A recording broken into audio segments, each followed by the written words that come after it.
And we are back. Your boys Fitzy and Hart, the Six Rings crew, here with the latest Six Rings in Football Things podcast, brought to you by WEI Odyssey Sports and 2400. That's right. Is Odyssey? Sure, whatever. That's sure, fine. whatever. Yeah, it's fine. No one really cares.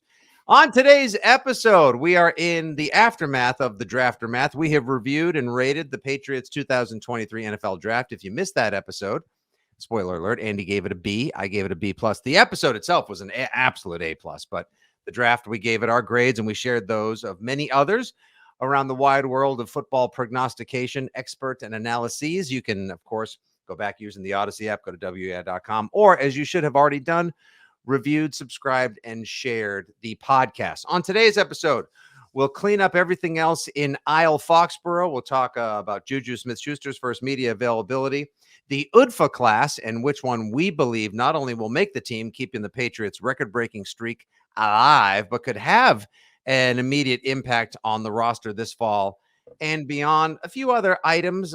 Someone was talking QB tiers, and we don't just mean Mac crying last year over the offense. Andy had a chance also to make his way down to Gillette Stadium for Mike Gesicki's media avail and ran into our pal Andrew Callahan of the Boston Herald, who he had a nice chat with about some conversations, friend of show and also someone we respect very much, Jim Nagy, had about next year's draft class. So you're going to definitely want to check out Andy's chat with Callahan. And then we'll wrap up talking Mike Vrabel, the latest member, the 34th member of the New England Patriots Hall of Fame. Certainly deserved, but still mildly controversial and of his not of his own doing. All right, Andy. So the other day, Juju, the dare I say prize of the Patriots free agent offseason and class 2023, they basically said, "We're good, Jacoby. We'd prefer Juju over you since the contracts were ultimately similar." They bring in Juju Smith-Schuster. It's a $25.5 million deal. Could be worth up to $33 million.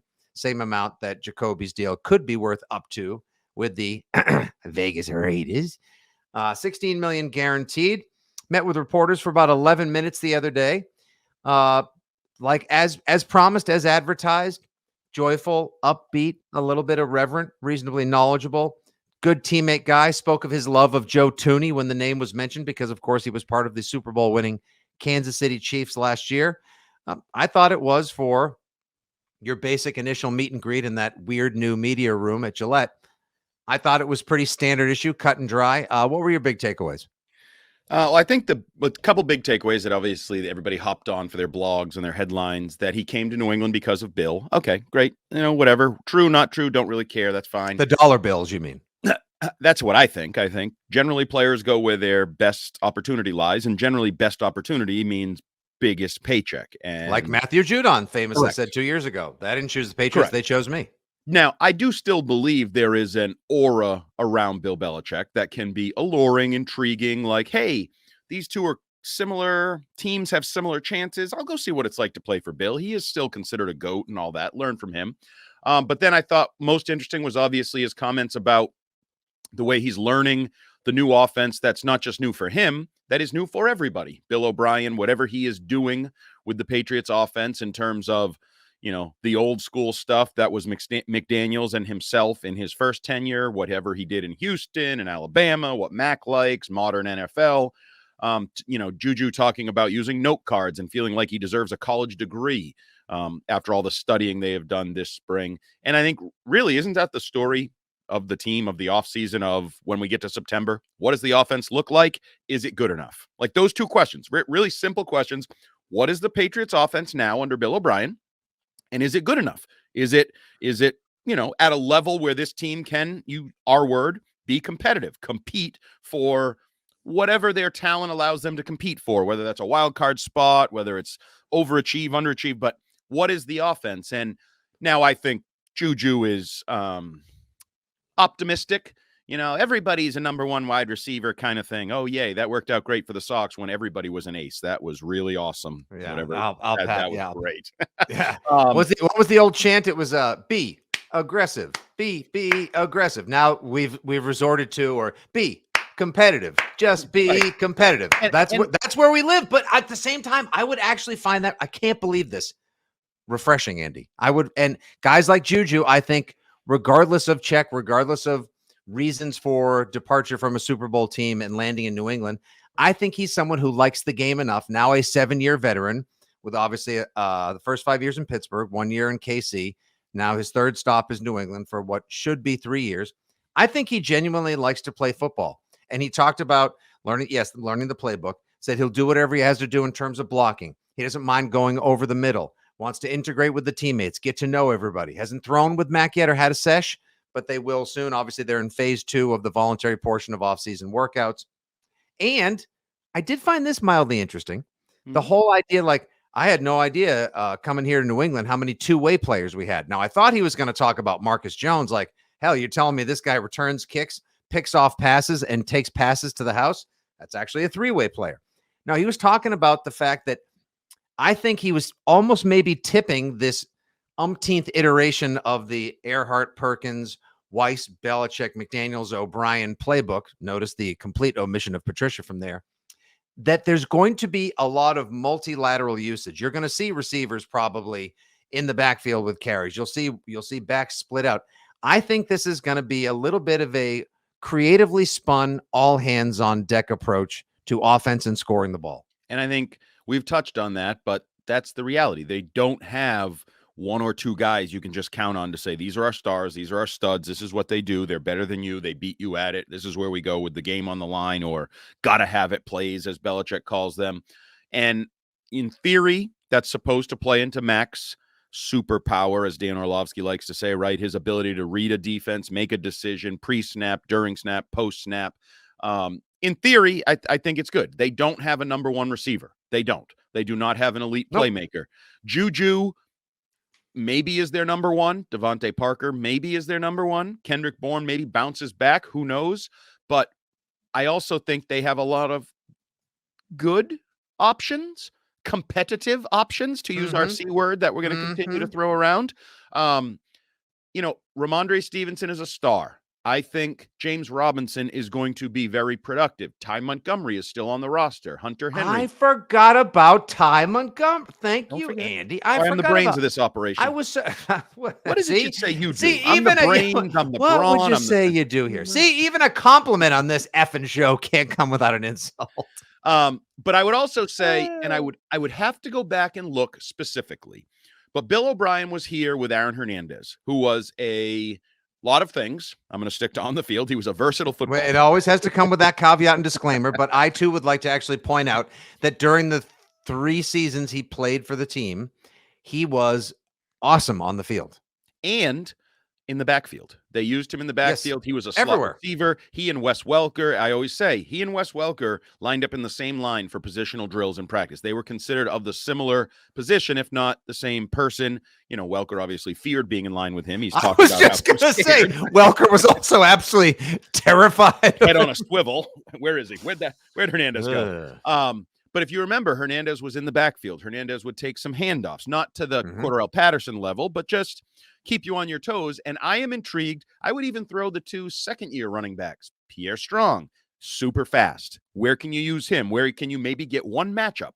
It only has to be one, right? He motions out of the backfield. Suddenly the fastest running back is on a linebacker, and you go, maybe we throw it up to him and see if he can beat said linebacker with his unique speed. So I agree with you that it was interesting that Juju brought that up as something he sort of didn't know or notices, because I do think if the offense is going to either achieve or overachieve, it's going to be the sum is greater than the parts, right? Like none of them are superstars, but you put it all together and that's a really good meal we just made with those ingredients. Exactly. And this will harken back to the days before people on the defensive side of the ball and a certain greatest quarterback of all time emerged as stars. They were a sum is greater than the parts type of team. And no, I'm not just talking about their team first approach, which, to remind everyone, historically was an accident that happened at the Cincinnati game. And then they wrote it during a time of unification in America all the way to a shocking Super Bowl upset. I'm with you 100%. Slowly but surely, one blog post, one Six Rings podcast at a time, I'm starting to not like fanboy out and get overly excited about this fall. but I'm starting to, you ready for this? I am starting to believe again. I am placing an inordinate amount of faith, maybe not too, hopefully not too much in the lap or hands on Bill O'Brien. But like you pointed out a few weeks ago in a column at .com, he is the guy. He's not the one with the most riding on him, but he's the guy who's got the most to be expected of. And if not the most pressure on him, like, here you go, Bill, no big deal. We were the worst offense in the NFL last year and in the team's history. We're not going to give you any sort of like 28-day dry aged beef, sturgeon, caviar, or foie gras, but we do expect a Michelin-starred meal worthy of being an Iron Chef. Get after it. Also, we don't know. Also, we're not even sure we like the quarterbacks. Good luck. What is that word? It's not Michelin. Well, it's Michelin here, but they say where they always say Michelin. Wow. For the fancy French restaurants. See? Does Michelin have cave-aged cheese? See, again, ask anyone else. Scheim likes it. Keith likes it as well. You're the only one in our extended Six Rings family. The Michelin man. Yes, exactly. What kind of tires would you like? Firestone or Michelin? I'm going to try that next time. I am. You should do that. That would be... That would be hilarious. For the podcast, but they are the best tire, I believe. Deep dive, by the way, too. Just a funny little fact about it. The reason why the Michelin stars, Michelin, if you will, they created their whole restaurant thing based on they basically wanted you to drive more. So they're like, hey, get in your car with wear out your tires going to these restaurants, and now it is the internationally approved dining guide. That is next level freaking genius right there. That guy, and you are next level genius for listening to the Greatest Patriots podcast. Thank you guys for tuning in to Six Rings and Football Things. Please rate, review, subscribe, and share. Andy, one more little nug before we get to your interview with Andrew Callahan on Gesicki Media Day. We never really touched in our draft review the undrafted free agents. Now, how they will affect the draft class and the grade we gave them, I think needs a little time to marinate and develop. But you can judge the class usually in and of itself. Usually the Patriots are pretty aggressive when it comes to UDFA season. Sometimes they bring in as many as 7 into the fold, and usually 1 or 2 of them make it to the team. Like I said earlier, they're going on 19 straight years of an UDFA making it to the game day 53-man roster. And I think this will make 20 because of the 3 that they signed, the linebacker whose name I forget, as Seabold. There's like a special teams linebacker from insert name of somewhere state. We're not going to worry about that guy. There's Ed Lee, the wide receiver. There's 3.5, if you will. The wide receiver from Rhode Island who is highly productive. He's getting a camp invitation. So he's not technically even an UDFA per se. He's not been signed yet. He's getting a camp invitation. Love a scrappy underdog story. Local kid with speed to spare. There's Louisiana Lafayette tight end, 26-year-old Johnny Lumpkin, 6'7", 270. So an absolute unit, a specimen of a blocking tight end at best. Who doesn't love giving a flyer for a couple bucks to a Ragin' Cajun? But the guy we're all going to be talking about, whose highlights are probably number 2 on the Twitter and Instagram sphere for the diehards and the Foxborough faithful, next to Kayshon Boutte, Malik Cunningham, quarterback of Louisville, who literally took over for Lamar Jackson. And I think the reason why he literally took over for him was because somebody found this kid and said, I think we can just put him in and no one will notice that it's not Lamar Jackson. From just body type looking like him to a playing style utterly reminiscent of him. Now, not quite as productive in college for 4 years, not quite as accurate a passer. No. But man, he is elusive. He is fast. He can scoot, and he was productive. But Lamar Jackson went at the end of the first round, 2018. This kid goes as an undrafted free agent. He was awarded the richest undrafted free agent contract in Patriots history. I think it's because they smell somebody who can play special teams and who's willing to switch positions. We could have an Edelman type hopeful development here. Okay. Cliche alert. Cliche alert. All right. Well, what do you see him doing? What do you think he's going to? The breaks. I said development. I didn't say success story or. We could have an Edelman. You just said we could have an Edelman. You know what we could have? Michael Bishop, Cordell Stewart. Like, let's go with guys that aren't. I mean, Cordell Stewart. Well, fine. Okay. Slash. But my point is, Edelman, you just said a guy who's considered one of the greatest postseason history receivers in history. I'm looking at what they did. They took they took a run and shoot quarterback who wasn't a real passer, was a runner, was an athlete who was willing to do whatever. maybe they'll try a similar process of seeing where talent, athleticism, will, and speed and maneuverability like that can fit in on the field. Not, oh, here's an absolute stud who should be a local, if not national Hall of Famer. Well, I will say he's a better athlete than Julian Edelman, in my opinion. He is a better playmaker with the ball in his hands. Like, he is an elite. As you said, go to social media, go to YouTube, look up some highlights, and you'll be like, wow, this guy's pretty legit. Little pinball kind of all over the field making plays. So with the ball in his hands, he works as an athlete. And I'll be interested to see starting, in OTAs straight through where they're using him. Is it out of the backfield? Is it slot receiver? Is it, all of that? Do they just kind of throw everything at him and see if something sticks? If it's special teams, returner, whatever. With the ball in his hands, it's a little bit like Marcus Jones, right? We've said with the ball in his hands, he's really good. So why don't we find ways to get the ball in his hands? This is a similar thing. Where can you develop him? It may go nowhere. Now, they did give him significant guaranteed salary. I think it's a $20,000 bonus or $30,000 bonus, and then $170 in guaranteed salary. Some nice paper. It is. And could he be the emergency third quarterback / and here's where I get into Cordell Stewart / backup slot receiver / backup kickoff returner / whatever you may ask. Gunner on special teams, whatever. Sure. So, and the difference, another difference between, he wasn't the Heisman winner, he wasn't a first round pick, but another difference is Lamar was a quarterback. This guy, Malik Cunningham, has been open to a position change. Now, how open? We'll find out. Like, Edelman was great because Edelman decided, damn it, I'm going to be great. Like, he just had the stick-to-itiveness, the want to, the desire.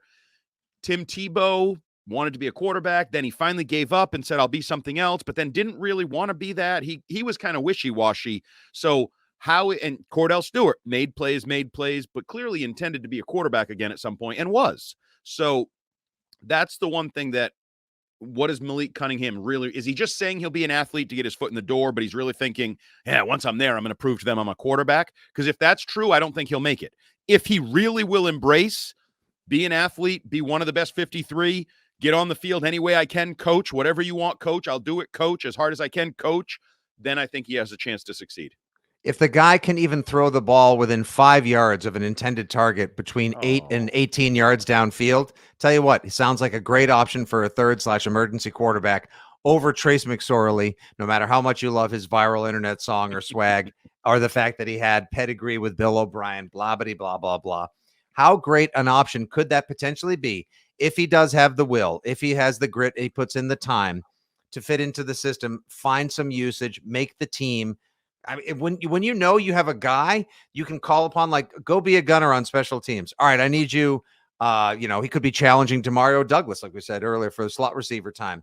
He could be a returner, could be the emergency quarterback. There are a million different ways you find to deploy a talent like his. So that's one of the players I will be most intrigued to keep an eye on throughout the spring, into the summer, camp, and beyond. And by the way, because he is a person and has parents and feelings too, that would be Jordan, Jourdan Heelig, linebacker, special teamer from Appalachian State, the other undrafted free agent. I don't know why I trust you. I knew whatever name you said earlier was not even close to being right. And my instincts were like, that's not close, but I wasn't sure, so I didn't say it. But yes, he's an interesting guy because there's not a lot of info on him. I saw a lot of the beat reporters like, this guy's kind of an unknown, flying under the radar, and feels like that's appropriate in some ways for this draft class and this draft season. But he also played a lot.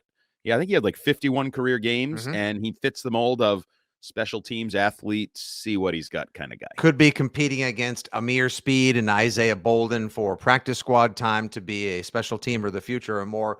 We shall see. And you, dear listener, part of our Six Rings community, Foxborough faithful, you shall now be entertained by a chat old Jumbo himself had at Gillette Stadium with our friend of show, excellent beat reporter for the Boston Herald, Andrew Callahan, who caught up with Jim Nagy about some draft-related and Patriots matters.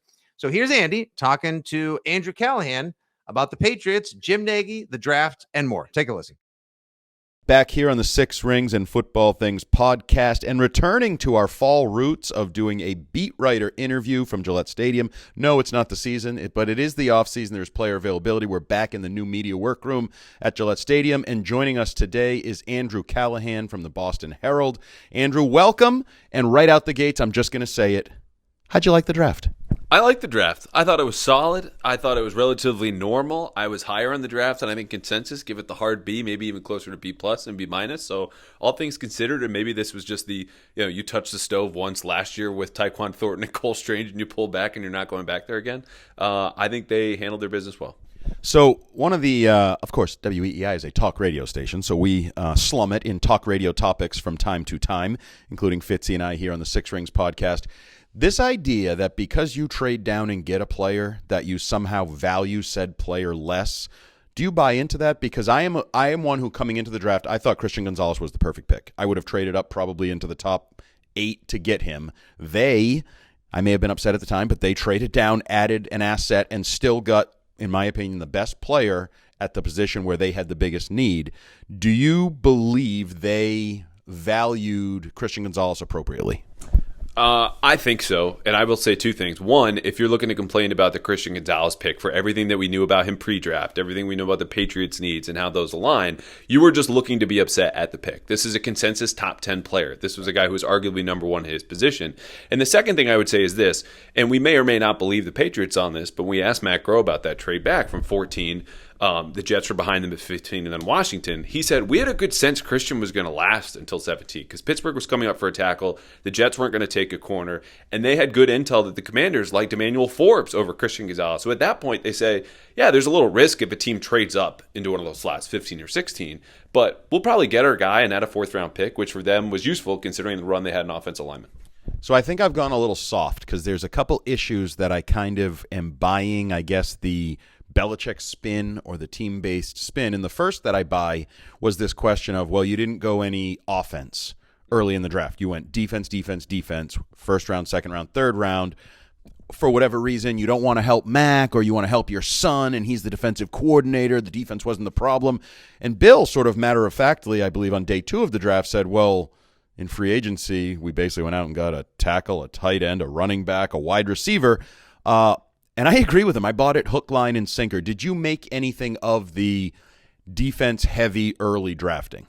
I think he was being mostly honest when he said basically that's how the draft board fell. Now, the one quibble I would have is in that second round where they're at 46. You had tight ends I thought would fit here really well, one of which Vegas went up to, I think it was 37 or 30, maybe even higher.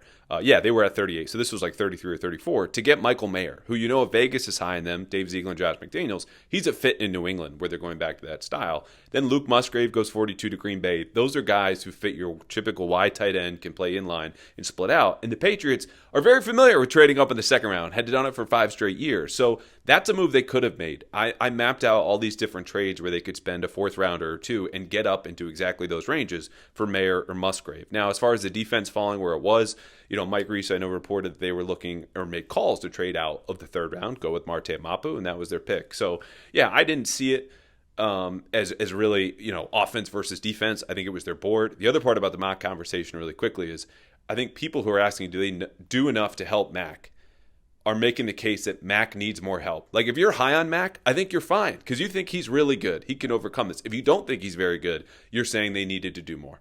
And something that obviously plays into the equation is Bill O'Brien. You went from, your words, Boston Herald, you and Karen Garigian, who's moved on. Congrats to Karen. Great career, great woman. But you guys wrote the story on the dysfunction. If you just become functional, competent, normal. Let's not even say, Bill O'Brien is the greatest of all time. He just kind of lets everybody take a breath and feel pretty confident going to the field. That's a major advancement for Mac and everybody involved in that offense. But I did want to jump across. You mentioned Marte Mapu, who is an interesting athlete. I'm not going to pretend I know a ton about him. We've all seen the highlights. You read about him. Defensive Player of the Year in his conference, and the highlight the Patriots put out on social media where he's just blowing somebody up. And I know you talked to Jim Nagy, Senior Bowl director, former Patriots scout, and he emphasized that hitting, actually, talking about how he hits maybe heavier than his weight would lead you to believe. And he kind of talked about where he thinks he'll be positioned for the Patriots. Where do you see Mapu when he gets healthy, coming off a pec, but when he gets healthy, what do you think he could mean for this defense? So Mapu I see as a box safety, and I know the easy comparison is to go Kyle Duggar, right? Because he's around 6'2", 6'3". Mapu's a little bit taller. Nagy says he's a little bit more explosive on contact, which I didn't know. I learn every year, Andy, like a new scouting term that they're inventing or saying along the way. I trust Jim's evaluation, though, because he fits from a body type standpoint. He's very instinctive in coverage. Again, he's athletic, and he hits with an outsized kind of violence. Again, you're 220, but you're hitting like you're Juwan Bentley at 250.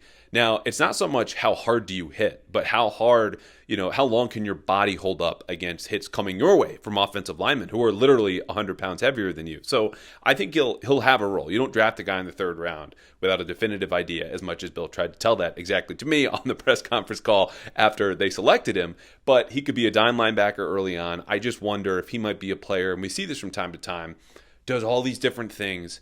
But where does he win? Like, is he better in theory than reality? We won't find out until they put the pads on really in August. But for now, I'm excited because I'd heard from someone at the Combine, Bill loved him. I checked in on that after they took him, which obviously should be confirmation enough. But someone from the team got back to me and said, yes, Bill loves this guy. So they're going to give him every chance they can to let him play. And I feel like he's the type of player, whether it's Duggar or Adrian Phillips, Jabril Peppers, talking about a guy who probably hits a little heavier than his weight. And what that brought to the defense. But I feel like this goes back almost decades where Bill, whether you call it the big nickel with anybody from I'm drawing a blank on some of the names. Tank Williams, for example, they brought in. And there's been these various guys, or even to some degree the Cam McGrones of the world, where it's like, are they going to get lighter and more athletic at linebacker? And I know we've had these conversations with Gerard Mayo in recent years because Mayo, Bentley, Mike Vrabel, like they've just been a big linebacker team for basically 2 decades. So you don't necessarily think this is the guy I fell in love with in the Super Bowl against the Falcons, Deion Jones, like smaller, faster, run-around linebackers. You don't necessarily see Mapu as a every down linebacker or a early down linebacker. So Nagy does, but the way the Patriots use their linebackers to really plug those A-gaps against the run, a Bentley, a Jelani Tavai, like I don't think he can hold up doing that. Again, if it's more specialized, if he's playing like, the overhang defender, so you're kind of in that hybrid nickel spot where, again, you see Kyle Duggar, who's sometimes in the box and doing those things, but it's not consistent down after down. So with the Patriots, look, they ran it back at linebacker, re-signed everyone, including Mac Wilson, who's only 230, but he's 6'1", so it's a little more compact and dense body type. Mapu, I think, is someone that will fit in where Phillips does, Peppers does, Duggar does, where you see them spinning back on occasion as a single high safety, or he's playing kind of some cloud coverage. So again, it's more safety to me in terms of the responsibilities. Whatever your label is, you could probably get away with linebacker or safety, but I think that's the role that they've carved out for years. John Lynch, another one before he retired. Yep. Patriots great, John Lynch. Yes. I think that's what's more important is the assignments, and those assignments will be more the box safety stuff. So the other thing that I have found really interesting in reactions to the draft is this angst about day 3 picks used on specialists, special teamers. And first of all, I feel like if you get really worked up about day 3 picks, you might want to get a girlfriend, get a hobby, do something to lighten the load in your life. The stress is getting to you. But I also look at it from I keep saying it like this. We've bitched about special teams for 2 years. They don't have a punter. Well, Corliss Waitman, sorry, don't mean to be disrespectful, but I'm not presuming you're just the guy. And Nick Folk isn't getting any younger. It looked like he got a little worn down last year when he had to take a bigger load. So they needed a punter and a kicker. They had 12 picks. They got the second best kicker, theoretically, the best punter, and they drafted some guys that look like they are, special team 101. Oh, you're 6'2", you're 210, and you run a 4.3. Yes, I can find a spot from you in a coverage unit. What was your reaction to sort of the emphasis on day 3 in the kicking game? And do you think it is an overall emphasis on, wow, we've been really bad on special teams, we need to clean this crap up? I think the emphasis is totally warranted. Like, this was the worst special teams in the league last year. You allow half of the kick return touchdowns in the NFL in a given season, you're screwing up royally. And that's not only just the coverage units where we could go back to the Buffalo game and parse through, was this Miles Bryant's missed tackle or Pierre Strong, lost containment. Like, they didn't have anyone on the roster who could just put the ball from the tee through the back of the end zone for a touchback. Okay, and that went down when you lost Jake Bailey. So they replaced Jake Bailey with Bryce Behringer, who was bombing 70-yarders at the Senior Bowl out of Michigan State. Supposedly the talk of the Senior Bowl, not just from Jim Nagy. Danny Kelly told me that from the Ringer on my podcast this week. And as far as Chad Ryland, if he went in the 5th round, like, I don't think people, to use your word, are bitching that much, because that feels like more kicker territory. It's not the highest drafted specialist Belichick's ever taken, which is exactly what Ryland is. You needed to address this, though, because Folk hit the crossbar from, I think it was 46 or 48 late in the season in December. Those are the kicks that are going to make the difference between the Patriots making the playoffs in 2023 or missing it. You needed to address those. If you want to, again, complain about Amir Speed in the 6th round, a guy who couldn't really see the field until he was a 6-year senior at Michigan State, transferred from Georgia. I don't think he's going to play corner here. So another core special teamer, sure. But these are 6th-round picks. Like, you throw them at the wall and see what sticks in training camp. As far as Ryland and Behringer go, no, you needed to address these, and they did. And if you're going to throw something against the wall, and I think Matt Gross certainly seems to believe in this, go with a 4-3 guy. Yes. If you want fast players, you got to draft fast players, says Matt Gross. Guy whose name is literally Speed. Yeah. Right. So you just brought it up. You said if they're going to make the playoffs. So that's where I wanted to go. Just sort of, we're kind of in the late stages of roster building. For the most part, these are your 90-man roster. Like, this is what you're going to start to work with, build around. Bill O'Brien. What is your and I guess I'll share with you mine, and then you can lead into yours. So I think they are a more competitive roster. I think they're a more competitive team. I think they are going to be a better football team next year, and I think they could finish 4th in the AFC East. Like, I think all of that can be true. Just because you're better doesn't mean you move up the standings or make the playoffs. How do you feel about what this team has done to fix what were problems from a year ago, maybe accentuate strengths, whatever? Where do you feel like they are in? It's still early. I know, Bill, we're not going to play a game till September, but how do you feel about what they've done with this team? So the framework I've started to use when you look ahead for prognosticating is the over-under totals from Vegas. Because if you're looking at strength of schedule, you need to see what your opponents are currently projected for. The Patriots, for what it's worth, are 7.5. I feel much better saying the over on 7.5. Not that I'm putting any money on that. I'm not. Nothing NFL related. I wouldn't. FanDuel sponsors my podcast. I don't bet football. But do they make the playoffs or not? I mean, then you get into the conversation of injuries, and it sounds like a cop-out, but you look at Miami, it's a very top-heavy roster. Like, they're getting Jalen Ramsey, not in the twilight of his career, but certainly the back 9. Made that big deal for Bradley Chubb, not a huge impact guy. You need all of them to come through and come through big. If Tua has another concussion, God forbid, that sends their season, into the tank, I think, because they were a team that were just like the Patriots at the end of last year and wouldn't have made the playoffs had the Patriots not lost. The bottom line, though, I think is the truest story will be they'll bring an appreciably better football team. They'll have plugged a lot of holes, right tackle, special teams, some coverage linebacker stuff, which they did in the offseason. But you won't necessarily see it in the record. They could be 8-9 again. I think they'll be 9-8, one of the two. It just won't be reflected. This won't see a big 3-4 win jump like you did 2020 to 2021. It's just because of the schedule, which is the hardest in the league by those over-under win totals. There's only so much you can overcome. But the story of the playoffs, I think, comes down to things outside of their control. It could be offensive line issues with the Jets, Tua's health, maybe the Bills fall apart, who knows. But they've got enough. They've got more. This could be their most competitive roster, I think, since 2019. So I have this very unscientific theory that you can sort of look at a team and base some of what they're doing based around how excited fans are to buy a jersey, whose jerseys they're buying. And this is a team like last year, I think that was an area where it's like, I already bought a Mac. I don't feel great about the Mac. Maybe I get a Judon.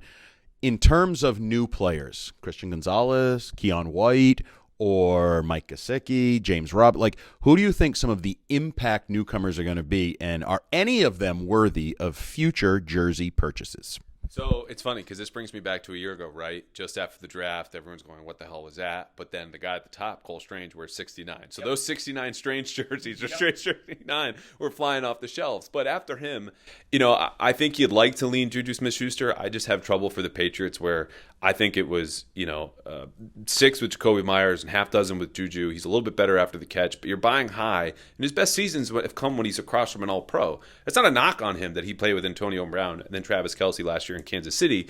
You just don't know where you're going to get when he's the quote-unquote number one guy. So I think they'll have a better system to set them up as far as impact guys go. Christian Gonzalez at the top of my list. I don't know if he starts week 1. They might feel comfortable with Jonathan Jones and Jack Jones, but he'll be there at some point in the season. I'm lower on Gesicki. But it's going to be interesting. I think the competition, which is the coach's cliche, is going to bring the best out of everyone. They've taken the approach of pass catcher where it's like someone will, stand out because Gesicki plays in the slot. Juju Smith-Schuster plays in the slot. Demario Douglas, who they took in the 6th round. Kayshon Boutte maybe plays. I don't know. But they're going to have to prove it. And I think that depth is something you look last year, certainly the year before, you didn't have at that position group. So it's hard to say. If I were putting my money down, I'd say a big bounce back year for Hunter Henry. And then, let's just go with Juju. And a name I always like to throw out there because I'm higher on him than most people are, James Robinson. I think he's going to be a sneaky contributor. I think if people go back and look at what he did in Jacksonville, that he could be a Ramondre Light, where he could be that sort of dual threat, catch the ball a little bit, run the ball a little bit. I do think Christian Gonzalez will be popular because if he gets jersey 0, I know Jack Jones, maybe Christian Gonzalez, whichever, 0 I think will be popular just because of the first year of the zeros. But do you feel good about just where the team is going? So you just said more competitive. I agree with you. I think they're a more competitive team, more competitive roster. We also seem to kind of both agree that may not lead to wins. Like, you are what your record says you are, so you may still end up being an 8-9 or a 9-8 football team. But longer term, like, is this trending in the right direction? And that obviously gets into Bill Belichick chasing a record for wins, but also chasing the end of his own career. They're like, he's closer to the end than he is to the beginning, as Tom Brady would say. Like, do you feel there is a positive momentum or development with this franchise as a whole? Definitely, because I think it'd be hard to go further in reverse. They're not going 0 to 60. They're going from negative 60 going backwards to 0 in neutral, and now kind of moving forward. And you look at free agency, like, I think they didn't do enough at offensive tackle for the present or the future. Riley Reif was discarded by the Bears and the Bengals, who in each of the last 2 seasons had one of the worst offensive lines in football. They said thanks, but no thanks. So he's here. He got 1 year, $5 million. Calvin Anderson, okay, back from the Broncos, not great shakes at the offensive line. Let him go for a 2-year deal. So they're taking, again, a similar approach of these middle-class veterans who will give you better value in these contracts because someone will break out, and that'll be a big win. The blue chip talent, though, is still a big issue. And I've asked other people, who work for teams around the league about what do you make of this roster? Yeah, it's better, but who are we scared of if I'm an offensive coordinator or defensive coordinator the night before a game? And you just don't have that. Devin McCourty said it on Quick Slants, I think yesterday, 2 days ago. So that's something they still need to overcome. The progress is being made. It's just how fast is it? Because the clock that's ticking, if you believe in Mac, and I think we're going to get the best out of Mac Jones this season, is his rookie contract. And it's a point that's been beaten into the ground, but it holds true. The next 2 years are really the window here, unless they want to trade out a quarterback. But then the question is, what are your other options? Because no one's really given away a top 15 quarterback for pennies on the dollar. And that's what you're looking at if you want to make it an appreciable upgrade. There's progress here. They're in the right direction. I just think it's going to be slower ultimately than people want, unless, of course, things break their way. Because last year, there was no breaking free from the chains of Matt Patricia and Joe Judge running your offense. He is Andrew Callahan of not only the Boston Herald and the definitive breakdown with Karen Garigian of the dysfunction of the 2022 Patriots, but also the Pat's Interference podcast.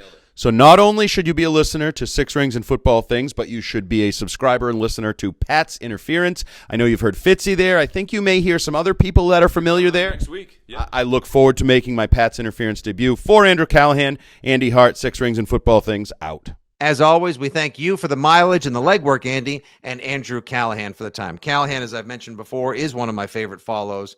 I think he's a great writer, a Boston media presence in Bloom, has phenomenal taste in beer. He's a P1 to vitamin C like myself as well. Oh, stop it. You love it when I bring him for you. Hey, we're recording this on Star Wars Day, and Vitamin C just released a Star Wars-themed Mandalorian IPA called This Is the Way IPA. So they deserve a shout as far as I'm concerned. Okay, I don't hate it.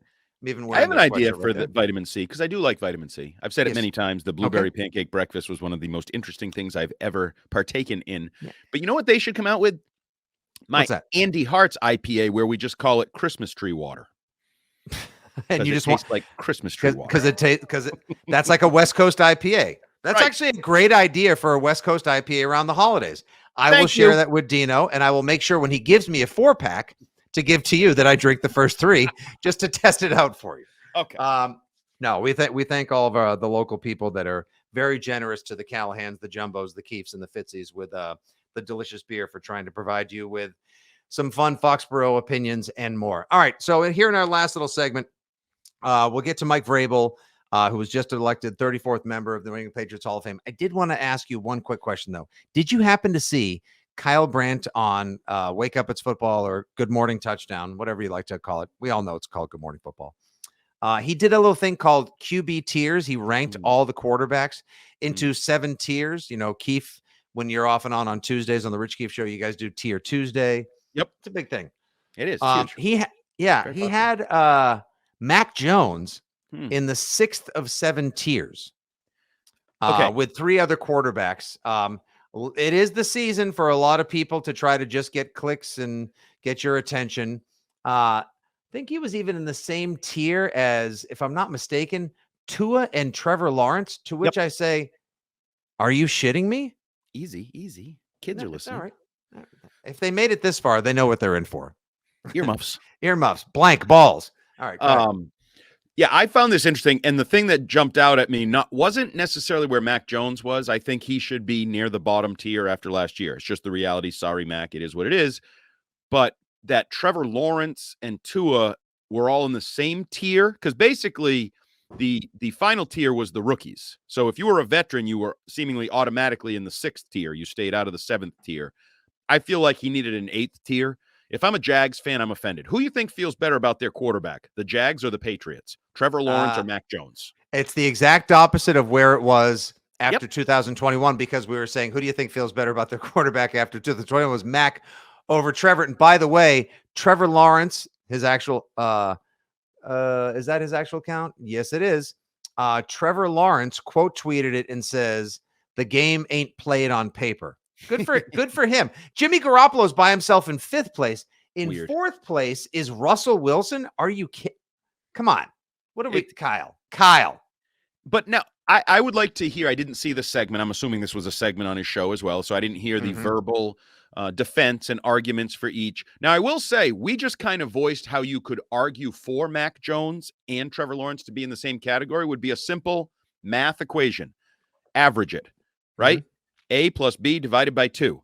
You had a crappy A and a very good B for one guy. You had a very good A and a crappy B for the other guy. You divide by 2. They're both in the same area, right? A plus B divided by 2. So now I don't think it works that way. I think the Jags feel like they have a franchise quarterback. I think the Patriots are wondering if they have a starting quarterback. So there's a little differentiation there. Yeah. But it was interesting, and you can, sort of the Garoppolo one was strange. Him on his own little island above these guys, but I mean, he's handsome enough. Does he need the spotlight? Yeah, it was a strange, but this is why these are good. Tiering or lists or any power rankings, because they get people like us, and there's so many blogs and podcasts out there to debate, defend, bitch about. So good job by Brent. Yeah, I actually thought it was reasonably interesting, and I loved disagreeing with it as well. And it's going to probably you've already seen Trevor Lawrence barking about it. I think other quarterbacks have as well. So a little extra fuel for the fire, a little extra coal in the box, if you will. And yeah, I do love a good power ranking in the offseason just to give us a little something extra to talk about. All right, Vrabes, Mike Vrabel, 50. Made the number great before Ninko took it and ran with it and did some great things himself as well. A cast off from the Pittsburgh Steelers, free agent signing in the summer of 2001, becomes one of the defensive pillars upon which the first half of the Patriots' double dynastic run is built. One of a favorite of Brady, Coach Belichick, someone everyone said had an incredibly high football IQ. Everyone knew he was going to be a coach one day. Spoiler alert, it worked out. He would also become a coach that would get under his previous coach's skin and help knock Tom Brady out of a Patriots uniform. He is now the latest member of the Patriots Hall of Fame class. I believe personally Logan Mankins deserves it. Hopefully he'll get in as well. One of the top Patriots to never get a ring during his time during that double dynastic run. Bill Parcells continues to be a polarizing and controversial figure. There's been a lot of online arguing. And by the way, I'd just like to remind everyone, when you're having a discourse about who you believe is a better Patriot or a greater fit for the Patriots Hall of Fame, try to actually not be a complete jackass when you're talking to your fellow humans about your opinion and why you believe your opinion is more correct than others. Just a cautionary little reminder or request from your old pal Fitzy here. Is that general or does that have a specific root? Oh, there were some specifics, but I'm way too positive and in far too good a mood to recount some of the filth and disgusting behavior that I saw online after the results were announced the other day. But yeah, Andy, there's no denying, regardless of how you feel about Mankins, I want to push for Welker next year, Parcells and more. Mike Vrabel is deserving. He seems honored by it. It's a great fit. It's long overdue. And I'll tell you, with his attitude, his wit, and his cunning bite, I think it's going to make for a hell of an induction, and it's going to make for a great speech. No question that it has the potential to be the best of all time. For him to tell stories, for him to just recount things, bust balls, because he is the ultimate ball buster. He's a guy's guy. You know, we all learned that famously in that clip a few years ago where he talked about cutting off his you-know-what to win a Super Bowl. I think it was a Barstool podcast. He's that guy. Like, I love him. One of the more interesting, competitive, versatile guys. Just smart dude. And didn't he famously always bust Brady's balls? Offense, like he gave it to Bill as bad. Bill too, right? Famous story. I think I can tell this. I may have already told it before. Who knows? But go ahead. There was a story that I was recounted in a team meeting. Bill was sort of cautioning against the team reading its own press clippings and getting too big of a head at some point in one of these seasons where they were always good. Obviously, they won 14 games every year, that whole thing. And he said something about, you know, the media is going to be giving you guys a bunch of BJs, not the wholesale club, the other thing. Yep. And he went on and then the talk continued for like another 5 minutes and Bill stopped. And when Bill stopped, Vrabel raised his hand and said, can we get back to those BJs? How do we get And obviously the whole place erupts. He was a ball buster. Like remember that he wore the Giants helmet once because Bill talks about the Giants linebackers so much that he got sick of hearing it. So he came to practice in a Giants funny. That's helmet. funny. Like he's such a unique guy. Now, the fact that he's a head coach, I don't know how open he'll be in his little chat on the podium and his speech and everything at Patriot Place. Am I wrong to presume here that this means the Titans will probably be in Foxborough in the preseason? That is the app that's what I wrote about the other day. The Patriots already have committed to joint practices with the Green Bay Packers in Green Bay, which will be very interesting as well, because I'm sure Bill Belichick, thrifty as he may be known to be, could probably use the company card to take Matt LaFleur out to dinner and just absolutely pump his brain along with anyone else that's available for all the extra Rodgers intel they possibly can get to get inside his head or defend against him. Now they have to play him twice this fall. But that, to me, that the biggest tell is the Patriots had to have been in touch with the league to say, like, yeah, we want to do joint practices with the Titans, so put them on our preseason. Like, that's going to be your one, because the Pats will have one preseason home game. That will be your one preseason home game with joint practices and a ceremony for Vrabes. And the joint practice schedule is generally joint practice, day off, preseason game. So it works perfectly. That day off will be the ceremony at the Plaza at Gillette Stadium. It'll be 97 degrees with the heat reflecting off the new tower. Yeah. Perfect. And hopefully Vrabel does tell stories, because he's just a phenomenal, doesn't take himself too seriously, is never afraid to speak his mind, gets him in trouble occasionally. As people may remember, there was the theorization that he was traded with Matt Castle to the Chiefs because he was openly discussing during the CBA negotiations the financials of Patriot Place and how they claim that mall has nothing to do with us players. We're not part of that revenue, even though it's built a stone's throw from the stadium, and it's called Patriot Place. And he's like, didn't we help build that? Didn't I help build that too? Yeah. So, you know, there was some times there at the end that may not have been perfect, but certainly everybody probably saw the video the other day when Robert Kraft FaceTimed him to let him know he was the winner of the fan voting. Okay, so Vrabel's worthy. We can all agree. I think it took 7 years for him to get through the process. He had some good competition to cut against, and it's good that he got in now, because we have discussed previously the logjam that is coming up. But that's where I want to go. So Vrabel, we can all agree, is a Patriots Hall of Famer for everything he did. You know, we can bust Fourier's balls that he used to come in and take Fourier's touchdowns. He was the ultimate. Still a very sensitive subject. Yes, it is. But okay, so Vrabel deserves to be in. That's great. He and Scar will go in August when the Titans apparently come to town, joint practices. But what we need to talk about is obviously the two guys that didn't get in this vote, which would be Bill Parcells and Logan Mankins, but also a guy like Wes Welker, who I continue to believe is the most disrespected player in the history of the franchise by your people, Foxborough, quote unquote, faithful. And shame on each and every single one of them. I blame you, people like you. No, do not. Yep. I'm the one who's leading the charge. I have made it my mission. No. For the longest time, I had not. Absolutely not. No, don't you dare. I want none of that smoke. I have worn the jersey proudly. I still have my Welka t-shirt. I have been a card carrying member. Sure, was I disappointed that he decided to leave afterward? I understand that there was some contentious dialogue, discussion, and contractual negotiations, and he and Belichick didn't always see eye to eye. Apparently, they were mad that he took the franchise tender of 9 years for the 2012 season, $9 million, And that's when they started developing Edelman behind him. Obviously, the succession plan worked out. Edelman became that guy, not even Amendola, after Welker left and went to Denver, of all places, 2 years, $12 million.